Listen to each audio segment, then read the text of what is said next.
Rose, and my mom will be cooking crawfish etouffee today for our dinner. And these are the ingredients.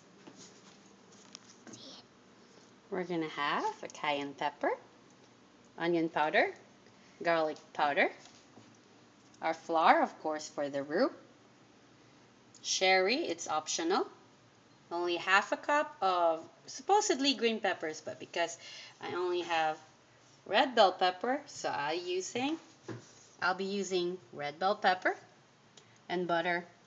And of course the crawfish. You don't have to peel the whole crawfish if you have live ones. It's always nice to have fresh ones, but since we don't, we use this one. It's a packaging. And that's what you get. And also, the Holy Trinity, what we call celery, onions, and garlic. Bay leaves, salt and pepper to taste. And of course, green onions and parsley. Now we're gonna go right here. That's our hot oil that's the oil we're gonna use for our etouffee.